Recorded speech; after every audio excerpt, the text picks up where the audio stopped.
अहंकार से भरे हुए इस जगत में कोई व्यक्ति निरअहंकारी होकर क्या सफल हो सकता है? निरअहंकार सफलता की मांग नहीं करता। अहंकार सफलता की मांग करता है। सफलता का मतलब क्या है? सफलता का मतलब है कि हम दूसरों से आगे निकल जाएं। सफलता का मतलब है कि क्या मैं दूसरों को असफल कर सकूंगा। सफलता का मतलब है कि क्या मैं दूसरों को पीछे छोड़कर उनके आगे खड़ा हो सकूंगा। सफलता का अर्थ है महत्वाकांक्षा। ये सब तो अहंकार के लक्षण हैं। अहंकार कहता है कि मुझे आगे खड़े होना है, सबसे आगे, पीछे नहीं। पीछे रहने से पीड़ा होती है। अहंकार की खोज महत्वाकांक्षा की खोज है। और जब हमें नंबर 1 होना है तो दूसरों को हमें हटाना पड़ेगा, रोंदना पड़ेगा, आगे निकलना पड़ेगा। तो अहंकार की तो खोज ही यही है कि मैं सफल हो जाऊं, लेकिन हमें ख्याल में नहीं रहा। जब हम पूछते हैं कि अगर मैं निरअहंकारी हो जाऊं तो क्या मैं सफल हो जाऊंगा, इसका मतलब हुआ कि आप निरअहंकारी भी सफल होने के लिए होना चाहते हैं। निरअहंकारी होने का अर्थ यह है कि सफलता का मूल्य अब मेरा मूल्य नहीं। मैं कहाँ खड़ा हूँ इससे कोई फर्क नहीं पड़ता। पीछे हूँ या आगे, कोई फर्क नहीं। निरअहंकार का मतलब है कि पीछे खड़े होने में भी मुझे उतना ही मज़ा है। जब फर्क ही नहीं पड़ता तब बस खड़े होने में ही मज़ा है। लाओ त्से ने कहा है, मुझे कभी कोई हरा ना सका क्योंकि मैं लड़ने के पहले ही हारा हुआ हूँ। मेरा कोई कभी अपमान ना कर सका क्योंकि मैंने अपने मान की कोई चेष्टा ही नहीं की। सभाओं में जहाँ लोग जूते उतारते हैं वहाँ मैं बैठ जाता हूँ ताकि कभी किसी को उठाने का मौका ना आए। लाओ त्से ने कहा कि मेरी विजय असंदिग्ध है, मुझे कोई हरा नहीं सकता क्योंकि मैं लड़ने के पहले ही हार जाता हूँ। तुम मुझे हरा ना सकोगे क्योंकि मैं जीतना ही नहीं चाहता। तो निरअहंकार का अर्थ है कि जो कहता है हमने तुम्हारे लड़ने की नासमझी, विजय की मूर्खता, तुम्हारा संघर्ष और इसका पागलपन अच्छी तरह समझ लिया, अब हम इसमें सम्मिलित नहीं हुए। निरअहंकार सफल नहीं होना चाहता। इसका यह मतलब नहीं है कि वह सफल होगा। एक बहुत ही बारीक फासला है।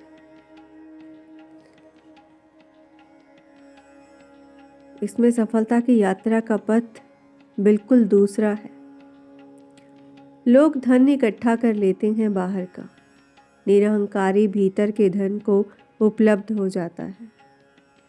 लोग बाहर की विजय इकट्ठी करते हैं तो निरअहंकारी भीतर उस जगह पहुंच जाता है जहां कोई हार संभव नहीं। लोग जीवन के लिए सामान जुटा लेते हैं, निरअहंकारी जीवन को ही पा लेता है। निरअहंकारी की सफलता अद्भुत है, लेकिन वह सफलता का आयाम दूसरा है। उसे कौड़ियों में, रुपए पैसे में नहीं तोला जा सकता। इस संसार की सफलता से उस सफलता का कोई सीधा संबंध नहीं, लेकिन इस संसार में भी निरअहंकारी से ज़्यादा शांत और आनंदित आदमी नहीं पाया जा सकता। हो सकता है कि कभी आप ऐसे किसी फकीर से मिले हों, कभी ऐसा आपने महसूस किया हो। तो अगर आप सफल होना चाहते हैं तो कृपया करके अहंकार के रास्ते पर ही चलें। अगर सफलता की मूर्तता दिखाई पड़ गई तो सफल होकर भी कौन सफल हुआ? किसी से आगे होने का मतलब भी क्या है? आगे होकर करेंगे भी क्या? आगे खड़े ही क्यों होना है? वहां है क्या?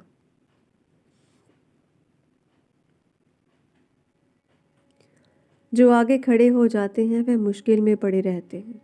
कभी इस बात की कि कहीं कोई और आगे ना आ जाए, कभी इस बात की कि अब और आगे क्या। सिकंदर से किसी ने कहा था कि अगर तू सारी दुनिया जीत लेगा तो तूने कभी सोचा है कि फिर क्या करेगा? तो सिकंदर एकदम उदास हो गया। उसने कहा कि नहीं, मुझे यह ख्याल नहीं आया, लेकिन तुम ऐसी बात मत करो। इससे मन बड़ा उदास होता है कि अगर मैं सारी दुनिया जीत लूँगा तो कोई दूसरी दुनिया तो है नहीं, तो फिर मैं करूँगा क्या? लेकिन वह अकेला ही तो नहीं, सारी दुनिया वहीं पहुंचाने की कोशिश कर रही। एक दूसरे को पीछे धक्का देंगे, लोग टांग खींचेंगे, ऊपर चढ़े आदमी को उतारने की कोशिश होगी। कौन शत्रु कौन मित्र, बस ऐसा ही। तो निरंकार सफलता असफलता की व्यर्थता का ही बोध है। लेकिन तब सफलता होती है, पर वह आंतरिक है। हो सकता है इस जगत में उसका कोई मूल्यांकन भी ना हो, किसी भी सफलता का। लेकिन सच तो यही है कि सिर्फ निरअहंकार ही सफल होता है। लेकिन वे फल निरंकार की सफलता में लगते हैं, वे आंतरिक हैं, भीतरी हैं। और संसार की सफलता निरहंकार की सफलता नहीं। लेकिन संसार की कोई सफलता है ही नहीं। असल में इन बातों को आप तभी समझ पाएंगे जब इन्हें आप महसूस करेंगे। आप जरा ध्यान से देखिएगा तो अहंकारी भी निरहंकारियों को सम्मान देते हैं। राजनीतिक भी कभी कभी साधुओं के चरणों में आकर बैठते। आपको लगता है कि आप विपरीत धारा में बहेंगे निरअहंकारी होकर, तो आपको गलत लगता है। आप अहंकारी होकर धारा के विपरीत बह रहे हैं, जीवन की धारा के। निरअहंकारी होकर आप जीवन की धारा में बहेंगे। अहंकारियों के विपरीत आप जाएंगे, लेकिन इससे कोई अड़चन ना होगी। आप हमारी बात को समझ रहे होंगे। अगर आप शान से दिखावे के लिए, बताने के लिए कहते हैं कि मैं निरअहंकारी हूँ, तब आप अहंकारी ही रहे। आप किसी और दिशा में आगे निकलने की कोशिश में हैं, यह दिखाने की कि मैं निरअहंकारी हूँ। अहंकार का खेल ही बहुत सूक्ष्म है। तो अगर आप किसी निरअहंकारी से कहें कि तुमसे भी बड़े निरअहंकारी को मैंने खोज लिया, तो उसको भी दुख होगा कि अच्छा, मुझसे बड़ा भी कोई विनम्र है। तुम गलती में हो, मैं आखिरी हूँ। उसके आगे मुझसे बड़ा विनम्र कोई भी नहीं। उसको भी पीड़ा होती है। निरअहंकारी को भी लगता है कि मुझसे आगे कोई ना निकले, तो फिर यह अहंकार की ही यात्रा रही। फिर यह निरअहंकार झूठा है। निरअहंकार का मतलब है हम प्रतियोगिता के बाहर हट गए। अब हमसे कोई आगे पीछे नहीं, इससे कोई प्रयोजन नहीं। हम अपने होने से राजी हो गए। अब हमारी दूसरों से कोई स्पर्धा नहीं। निरअहंकार का मतलब है मैं जैसा हूँ, अब मैं किसी के आगे और पीछे अपने को रखकर नहीं सोचता। अब मैं अपनी तुलना नहीं करता और मेरा मूल्य मैं तुलना से नहीं आंकता। जिस दिन कोई व्यक्ति आपका मूल्य तुलना से नहीं आंकता, उसने संसार के तराजू से अपने को हटा लिया। ऐसा व्यक्ति परमात्मा की आंखों में मूल्यवान हो जाता है। जो व्यक्ति पड़ोसियों की आंखों का मूल्य खोने को राजी है, वह परमात्मा की आंखों में मूल्यवान हो जाता है। संसारी रेस से जो हट जाता है, वह प्रतियोगिता से तत्क्षण परमात्मा के हाथों में उसका गौरव है। लेकिन आप अंतिम होने की कोशिश इसीलिए मत करना कि प्रभु के राज्य में प्रथम हो, नहीं तो आप अंतिम हो ही नहीं रहे। इसके लिए आपको होना होगा, बस होना।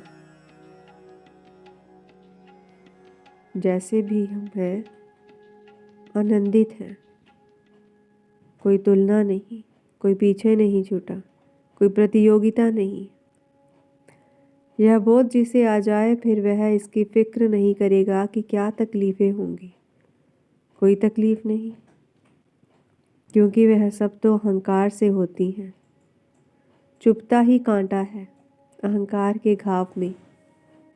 मान लीजिए एक आदमी निकला और उसने नमस्कार नहीं किया किसी दूसरे आदमी को, जो खुद को बड़ा बलवान और बड़ा समझता था, रोज़ करता था। उसे तकलीफ़ शुरू हो गई। बात तो कुछ भी ना थी। वह हाथ जोड़ लेता था तो क्या मिलता, आज नहीं जोड़े तो क्या तकलीफ़ हो रही। किसी ने गाली दे दी तो तकलीफ़ हो गई, किसी ने ज़रा ढंग से ना देखा तो तकलीफ़ हो गई। रास्ते से जा रही कोई हंसा, तकलीफ़ हो गई। यह अहंकार का घाव है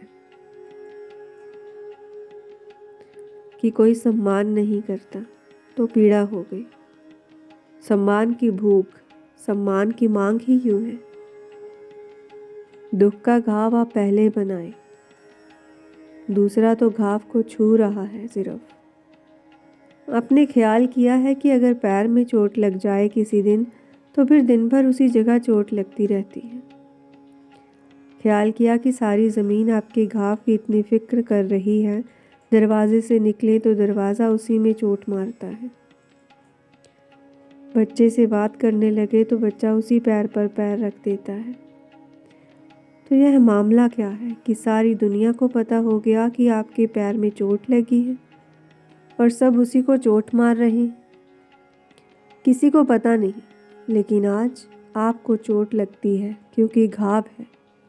कल भी लगती थी, लेकिन पता नहीं चलता था क्योंकि घाव नहीं था। तो अहंकार एक घाव है, हर चीज़ उसी में लगती जाती है। आप तैयार ही खड़े हैं कि आओ और लगो। जब तक कुछ लगे ना, तब तक आपको बेचैनी लगती है कि आज बात क्या है, मामला क्या है। तो अहंकार से हटकर देखना होगा। इससे हटते ही आप नर्क से हट जाएंगे, दुखों से दूर हो जाएंगे, दूसरों से फर्क नहीं पड़ेगा, कोई आपका अपमान नहीं कर पाएगा। कोई आपको नमस्कार करे या ना, आपको इसमें तकलीफ ना होगी।